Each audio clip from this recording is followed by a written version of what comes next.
We are now recording, and I will share. How many years of pandemic have we had? We're still figuring out this share thing. Let me know if you can see that.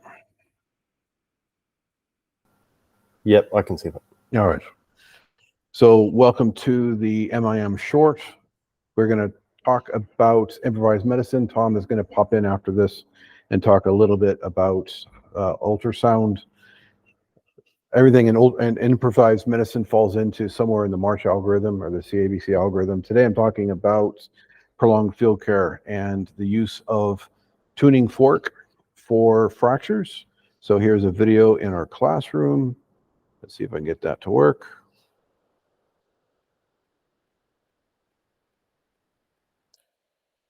So the trick is having a stethoscope at one end of the fracture and your tuning fork on the other end of the fracture, and slowly move the tuning fork towards the stethoscope. And as you pass the fracture site, the sound will increase because the fracture will diminish the sound.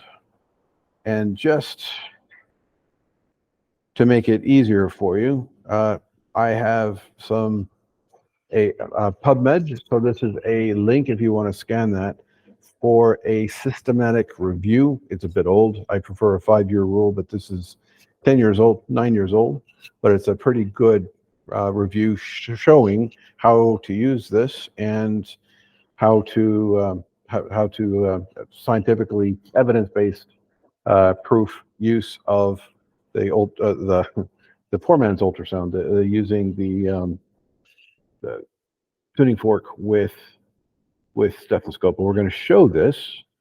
I guess I could stop sharing.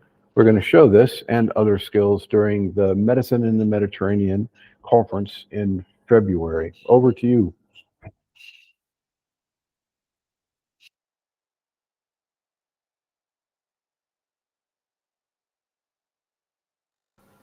As you said, you'd think I'd be able to share a screen instantly these days, wouldn't you? Give me 2 seconds now.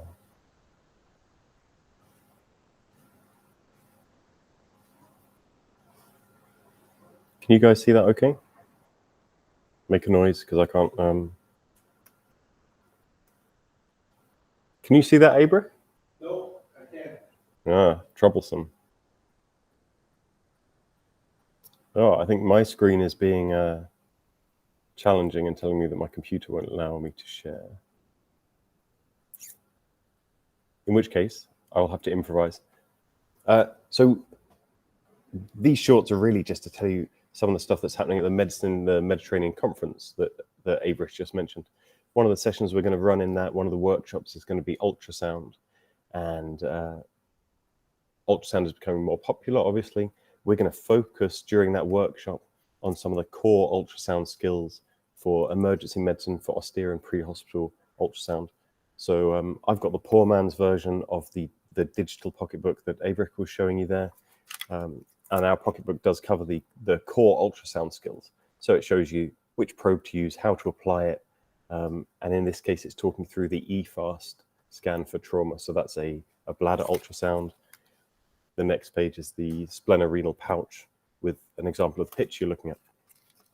What I was going to show you before my computer decided it wouldn't share is ultrasound of the optic nerve sheath.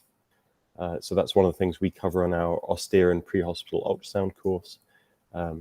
In essence, you're applying ultrasound gel on someone's eyelid, or you're putting some cling film over and putting ultrasound gel onto that, and then applying your ultrasound probe directly onto their eyelid, which gives you an excellent view of the eye. So you can undertake ocular ultrasound, you can look for lens dislocation, you can look for retinal detachment, you can look for foreign bodies, you can look for hyphema.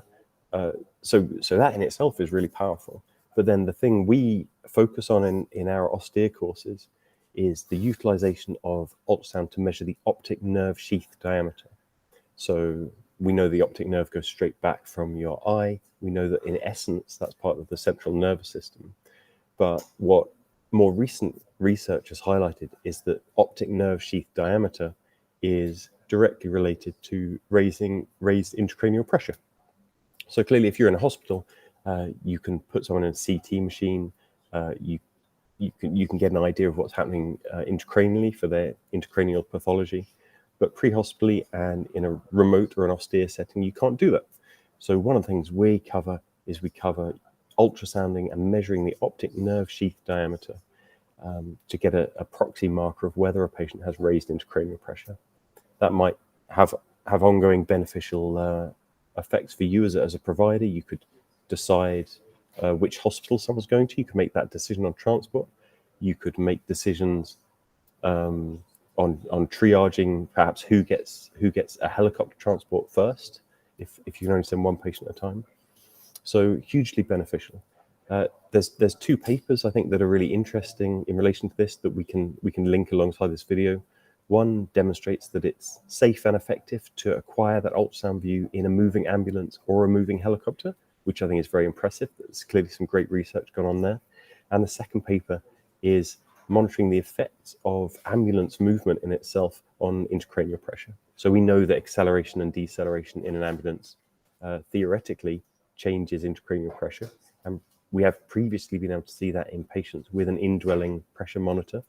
But this more recent study has shown that we can also see that just by putting some jelly on their eyelid and scanning their optic nerve sheath, which is far less invasive, clearly much more possible for most of us. Most of us aren't going to be putting pressure bolts in people's heads pre-hospitally.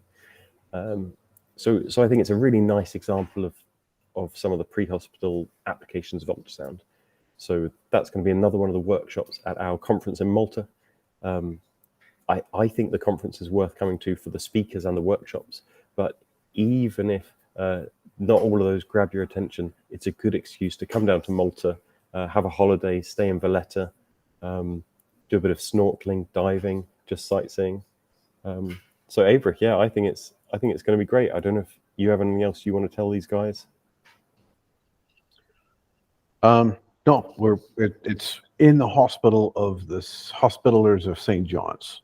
Stunning. There's like suits of armor as you're walking through, and this was the hospital for thousands of people.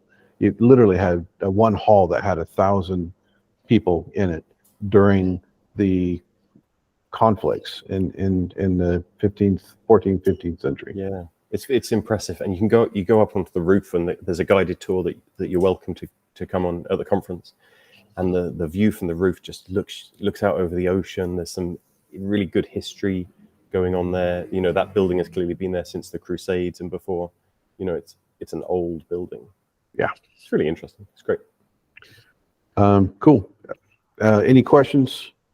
Rod, Jared, do you have any questions for the college? No, that's great. Thank you very much for doing this this afternoon, gents. Appreciate it. Sounds good. We'll see you guys next Monday for the next short. Fantastic. Cheers, fellas. Thanks again. Cheers. Bye.